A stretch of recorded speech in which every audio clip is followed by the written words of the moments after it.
नमो नारायण साथियों, आप सभी का स्वागत है मेरे चैनल पर। वीडियो को शुरू करने से पहले मैं आप सभी का धन्यवाद कहना चाहूँगा कि आप सबका बहुत प्यार मिल रहा है वीडियोस पर। उसके लिए बहुत-बहुत धन्यवाद। मेरी टीम ने मुझे बताया कि आप सब कमेंट्स में बहुत से सजेशंस दे रहे हैं। मैं पूरी कोशिश करूँगा कि जल्द से जल्द आपको वीडियोस का आपके अकॉर्डिंग मिल सकें। आप भी अपने सजेशंस के साथ कमेंट में वीडियो में बताएँ गए ज्ञान का एक्सपीरियंस ज़रूर शेयर कीजिएगा। आज मैं आपके जीवन के उस हिस्से को डिस्कस करने जा रहा हूं जिसको पाना इस कलयुग में बहुत मुश्किल होता है। लेकिन अगर आपके पास वो हुआ, अगर वह जागृत हुआ, तो वो आपको ऐसी दिव्य ऊर्जा, ऐसी दिव्य दृष्टि देगा जो इस कलयुग का प्रभाव भी आपको प्रभावित नहीं कर पाएगा। जी हाँ, मैं बात कर रहा हूं 7 चक्रों की। आज हम इन्हीं 7 चक्रों को आपके सूर्य की प्लेसमेंट से समझने की कोशिश करेंगे। हम सबके अंदर एक रोशनी है, लेकिन जरूरी नहीं कि वो हर किसी के अंदर समान रूप से बह रही हो। किसी की रोशनी पैरों में अटक जाती है, किसी की मन में, किसी की सोच में और किसी की आवाज में। और यही वजह है कि कोई डर के साथ जीता है, कोई गुस्से में, कोई अकेलेपन में, कोई हमेशा खोया खोया रहता है। ये सब कुछ उस चक्र पर निर्भर करता है जहां आपकी रोशनी अटक गई है। और उस रोशनी की दिशा बताता है आपकी जन्म कुंडली का बैठा हुआ सूर्य। सूर्य सिर्फ आत्मा का कारक नहीं है, ये इस बात का संकेत है कि आपकी आत्मा का प्रकाश कहाँ से बहना शुरू कर रहा है और कहाँ जाकर अटक गया है। शास्त्रों में बताए गए 7 चक्र ही वो रास्ते हैं जहां से जीवन की असली ऊर्जा बहती है। मूलाधार चक्र जहां डर और टिकाव छुपा है, स्वाधिष्ठान चक्र जहां भावना और इच्छा बैठी है, मणिपुर चक्र जहां आत्मविश्वास और कर्म की आग जलती है, अनाहट चक्र जहां अपनापन, प्रेम और सुरक्षा सांस लेती है, विशुद्ध चक्र जहां आपकी अपनी आवाज और सच की ताकत होती है, आज्ञा चक्र जहां दिशा, निर्णय और अंतर्ज्ञान छुपा होता है, और अंत में सहस्त्रार चक्र जहां आत्मा ब्रह्म से जुड़ने को तैयार होती है। जब सूर्य किसी भाव में बैठता है तो वो बस भविष्य नहीं बताता, वो ये दिखाता है कि इस जन्म में कौन सा चक्र आपकी रोशनी को रोक रहा है। और जब तक वो चक्र जागेगा नहीं, तब तक आप कुछ भी पालें, सुकून नहीं मिलेगा। तो चलिए इसी ज्ञान के साथ आज की वीडियो की शुरुआत करते हैं। जैसा कि आप स्क्रीन पर देख रहे हैं कि अगर आपके फर्स्ट हाउस यानी कि लगन में सूर्य की प्लेसमेंट है, तो सबसे बड़ी लड़ाई कहाँ से स्टार्ट होगी? आपकी अपने आप से, खुद से। आप पूरी जिंदगी यही सोचते रह जाते हैं कि लोग आपको समझते क्यों नहीं हैं। आप जैसे हैं वैसे लोग क्यों नहीं अपनाते। अंदर से एक बेचैनी सी रहती है आइडेंटिटी को लेकर कि मैं कौन हूं, क्या वाकई आपकी कोई कीमत है। यही सवाल पीछा नहीं छोड़ता। और ये सब इसलिए होता है क्योंकि बचपन में या तो फादर का साथ ठीक से नहीं मिला, या फिर घर का माहौल ऐसा रहा होता है कि आप अंदर से मजबूत बन ही नहीं पाए। फिर बाहर की दुनिया से, लोगों से एक्सेप्टेंस पाने की कोशिश शुरू हो जाती है। और असली बात तो ये है कि जब तक आप खुद को नहीं अपनाओगे, कोई और भी क्या अपनाएगा। अब सुनिए इसका एक असली गुण रहस्य। जो ये प्लेसमेंट है, ये जुड़ता है आपके मूलाधार चक्र से। यही चक्र हमारी जिंदगी की जड़ है, यानी हमारा बेस, हमारा फाउंडेशन। और जब यहाँ सूर्य अटका हो तो लगता है जैसे आपकी रोशनी जमीन से जुड़ ही नहीं रही। कोई भी काम हो, मन नहीं लगता। रिश्ते हो, इनसिक्योरिटी बनी रहती है। ऐसा लगता है कि जैसे धरती पर पैर नहीं टिक रहे। शास्त्र कहते हैं कि मूल का आधार ही ब्रह्मा का स्थान है। और जब तक ये मूलाधार चक्र संतुलित नहीं होगा, तब तक जीवन में ना शांति आएगी ना स्थिरता। अगर आपकी कुंडली में यहाँ शनि या मंगल की दृष्टि हो, तो यही ग्रह आपको धरती से जोड़ते हैं, नियम, अनुशासन और धैर्य से।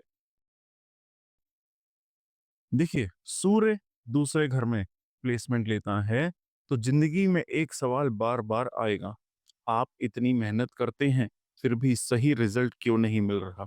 आप बहुत कुछ बोलना चाहते हैं, बहुत कुछ करना चाहते हैं, पर या तो बोल नहीं पाते या बोलते हैं तो लोग गलत समझ लेते हैं। घर परिवार में भी ऐसा लगता है जैसे आपकी जगह ही पक्की नहीं है, जैसे कोई आपको उस तरह से नहीं समझ रहा जैसे आप चाहते हैं। और पैसों की बात करें तो आपके पास पैसा आता जरूर है, पर उसका सुकून कभी दिल में नहीं बैठ पाता। पैसा कभी टिकता नहीं, और अगर टिके भी तो उस पैसे में वो सच्ची खुशी नहीं मिलती। अब जो सबसे जरूरी बात है वो समझिए कि ये प्लेसमेंट जुड़ा है आपके स्वादिष्ठान चक्र से। शास्त्रों में इसे भावनाओं और पानी का केंद्र माना गया है। जब आपकी रोशनी इसी चक्र में अटक जाती है तो आप अपने आप को बार बार फैमिली, पैसे और अपने बोलचाल के जरिए सही साबित करने की कोशिश करते हो। आप छोटी छोटी बातों से हर्ट हो जाते हो और इमोशनल रूप से बहुत सेंसिटिव हो जाते हो। हर बात दिल पे लगती है, हर रिजेक्शन बहुत भारी लगने लगता है। शास्त्रों में बताया गया है कि अगर सूर्य यहाँ अटका हो तो आप अपने पूर्वजों के आशीर्वाद से भी डिस्कनेक्टेड महसूस करते हैं, जैसे कोई इनविजिबल डिस्टेंस बना हुआ हो। आपकी सबसे बड़ी फिक्र होती है कि लोग आपको कैसे याद रखेंगे, यानी अंदर से हमेशा यही चाहते हैं कि मैं कुछ ऐसा करूं कि लोग मुझे कभी ना भूलें। ऐसा कब होता है? जब सूर्य आपके तीसरे भाव में होता है। और जब भी कोई बड़ा सपना देखते हैं तो कोई हिम्मत वाला कदम उठाने जाते हैं तो या तो भाई बहनों के साथ कंपैरिजन कंपटीशन शुरू हो जाता है, या फिर अचानक कोई ऐसा ऑब्स्टेकल आ जाएगा आपकी लाइफ का कि वो प्लान अधूरा रह जाएगा।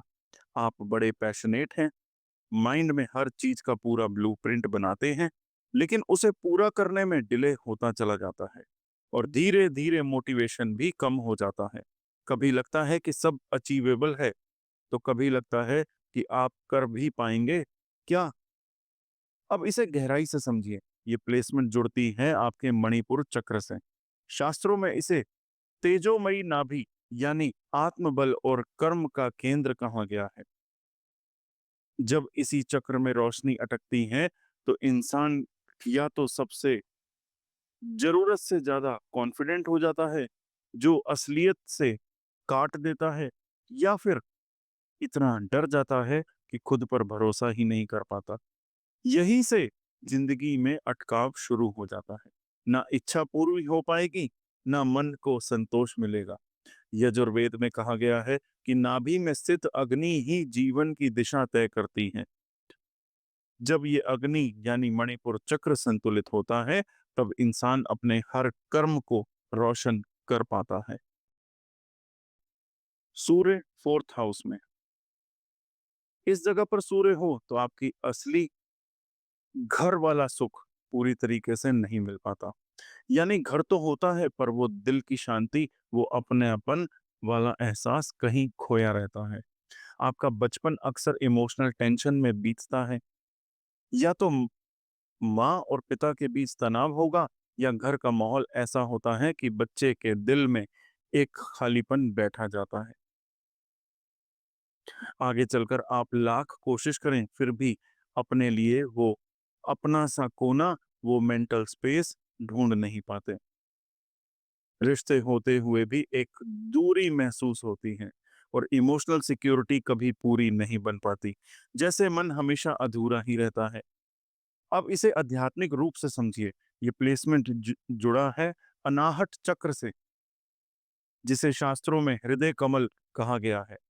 जब सूर्य की रोशनी इस चक्र में अटक जाती है तो आप अपने अंदर उस क्लोजर को महसूस नहीं कर पाते, यानी जो रिश्ता छूट गया, जो बात रह गई, वो दिल में ही अटकी रह गई।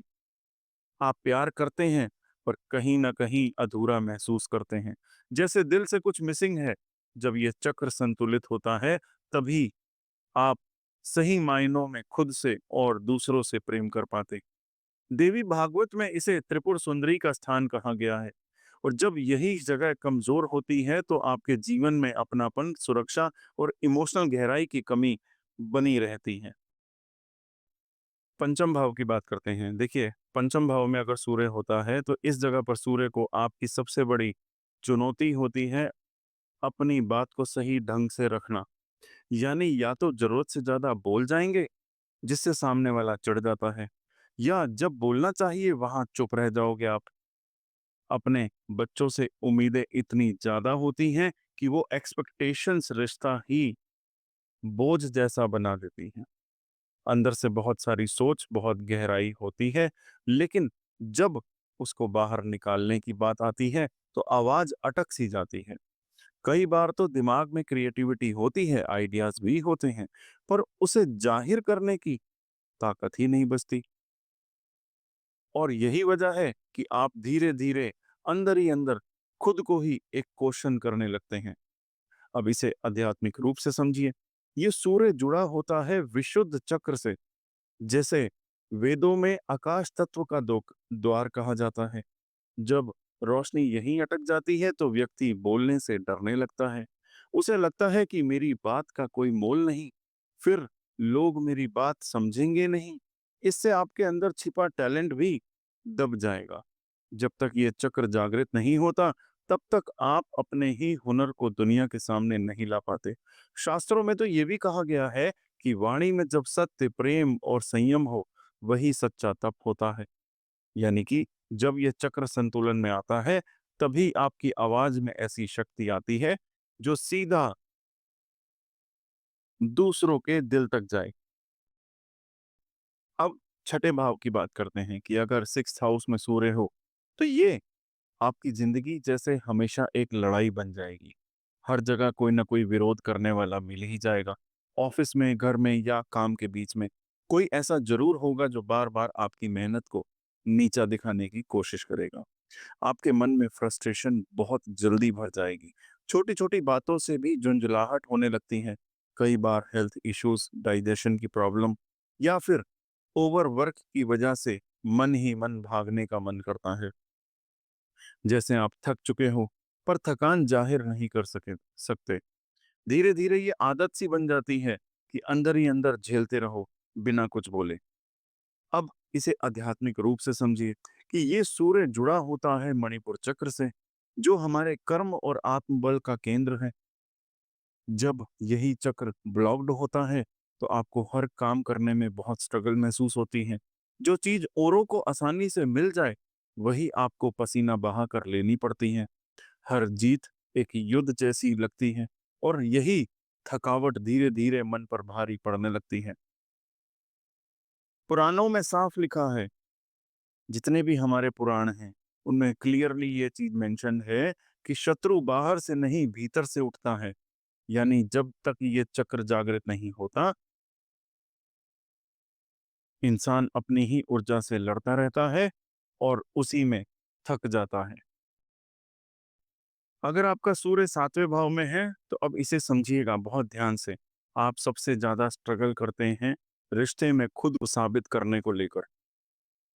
शादी हो या कोई पार्टनरशिप, आपका मन हमेशा एक ही चीज़ में उलझा रहता है। क्या मेरा पार्टनर मुझे वैसे एक्सेप्ट करता है जैसे मैं हूँ? कई बार रिश्ते में डोमिनेंस का इश्यू बनता है। या तो सामने वाला ज़्यादा हावी हो जाता है, या फिर आप खुद हर चीज़ कंट्रोल करना चाहते हैं और उसमें इमोशनल दूरी आ जाती है। अब अंदर से बहुत थक जाते हैं आप। हर बार खुद को सँभालना, हर बार अपनी फीलिंग्स को दबाना, और कई बार ये डर भी सताता है कि शादी के बाद आपकी खुद की आइडेंटिटी ही कहीं खो ना जाए। अब समझिए इसका असली चक्र का कनेक्शन।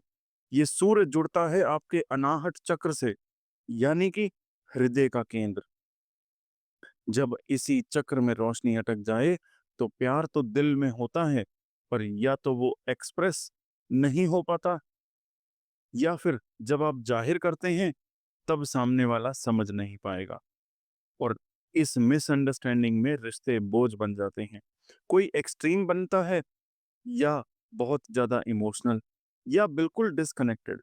और शास्त्र कहते हैं कि जब तक अहंकार और घृणा पूरी तरीके से ना मिट जाए, तब तक प्रेम सच्चा बन ही नहीं सकता।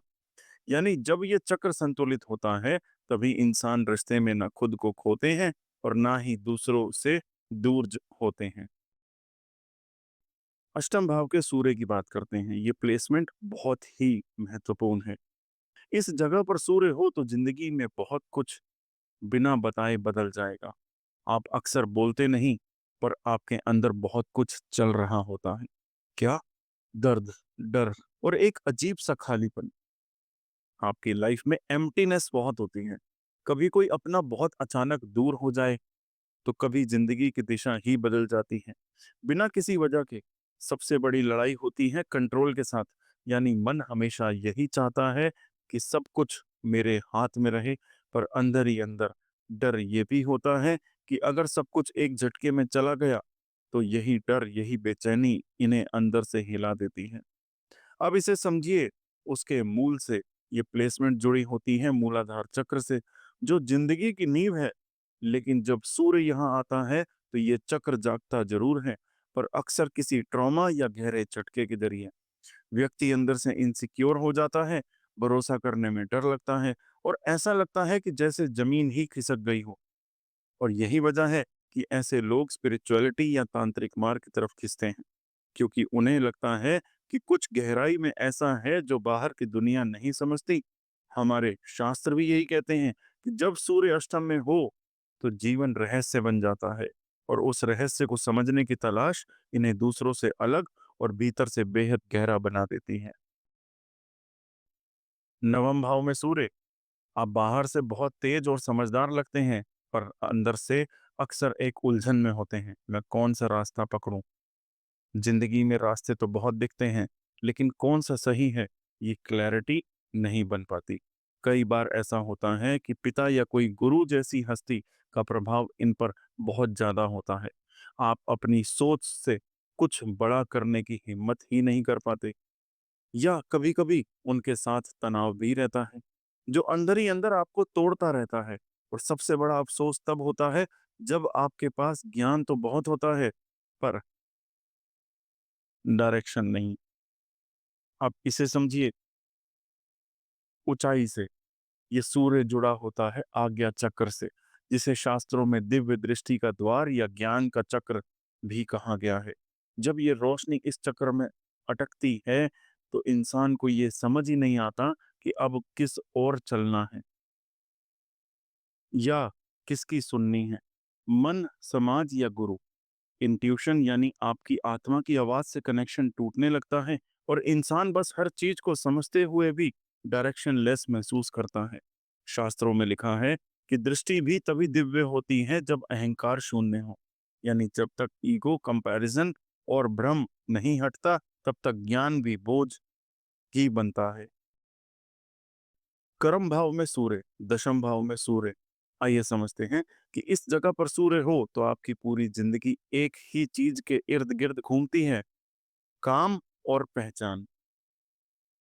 आप अपने काम में जान लगा देते हैं, पर या तो आपको वो मंच नहीं मिलता, या आप अपनी लीडरशिप दिखा सकें, या फिर जब मिलता है, तब भी मन में सुकून नहीं आता। हमेशा ऐसा लगता है कि लोग आपकी बात सुन तो रहे हैं, पर समझ कोई नहीं रहा। आपके लिए ऑफिस, प्रोफेशन या समाज ही असली रणभूमि बन जाता है।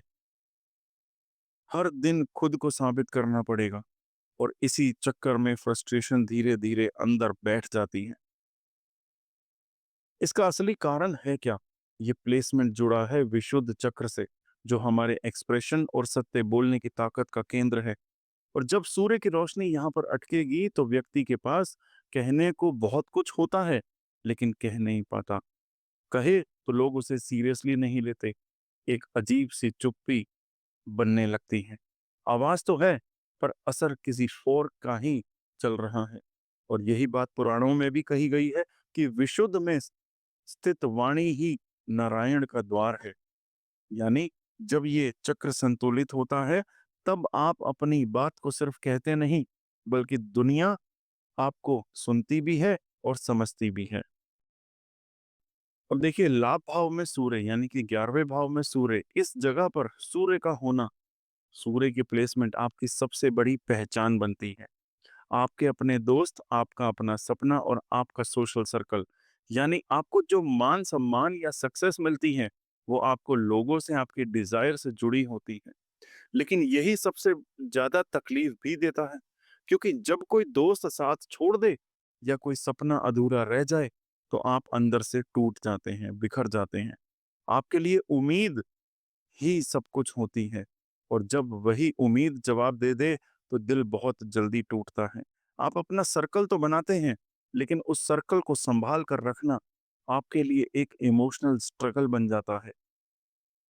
अब इसे डीपली समझिए कि ये प्लेसमेंट जुड़ी है आपके स्वादिष्ठान चक्र से, जिसे शास्त्रों में इच्छा और भावनाओं का केंद्र कहा गया है। और जब सूर्य की रोशनी यहाँ पर अटक जाए, तो इंसान हर डिजायर में खुद को ढूंढने लगता है। हर नया सपना एक एक्साइटमेंट देता है, हर अधूरा सपना एक गहरा दर्द छोड़ जाता है। ये चक्र जब बैलेंस में नहीं होता, तो व्यक्ति अपने इमोशनल सुख दुख में फंसा रहता है। कभी खुशी की उम्मीद, कभी अपनेपन की तलाश। कहते हैं कि इच्छा तभी शुद्ध होती है जब स्वयं पर विजय हो। यानी जब तक आप अपने अंदर की एक्सपेक्टेशंस पर कंट्रोल नहीं करते, तब तक आउटर वर्ल्ड में कोई भी डिजायर पूरा नहीं लगता। 12th हाउस की बात करते हैं कि 12वें भाव में सूर्य। बहुत गहराई से समझिएगा इस बात को, कि इस जगह पर सूर्य की प्लेसमेंट इंसान को सबसे बड़ी लड़ाई अपने भीतर से होती है। ये लोग भीड़ में अकेलेपन महसूस करते हैं, जैसे कोई अंदर से बार बार पूछ रहा हो कि मैं हूं कौन, मैं किस लिए हूं। इनकी दुनिया में अक्सर ऐसा समय आता है जब वो अपनी आइडेंटिटी खो बैठते हैं। नींद पूरी नहीं होती, दिमाग थका हुआ लगता है, और मन बार बार खुद को अलग सा महसूस करता है, जैसे आत्मा को कोई जवाब चाहिए और वो मिल नहीं रहा। और यही अंदर का द्वंद इनकी सबसे बड़ी स्पिरिचुअल जर्नी बन जाती है। अब इसे आत्मा के स्तर पर समझिए।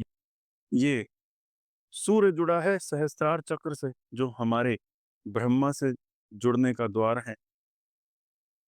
जब इसी चक्र में रोशनी अटक जाती है, तो इंसान भटकने लगता है, बाहर की दुनिया में भी और अंदर की भी। उसे ये समझ ही नहीं आता कि वो इस जीवन में क्या करने आया है, या उसकी असली भूमिका क्या है। लेकिन यही प्लेसमेंट एक बहुत गहरा दरवाजा खोल देती है। कौन सा? आत्मज्ञान और मोक्ष की दिशा का। अथर्ववेद में लिखा है कि जिसने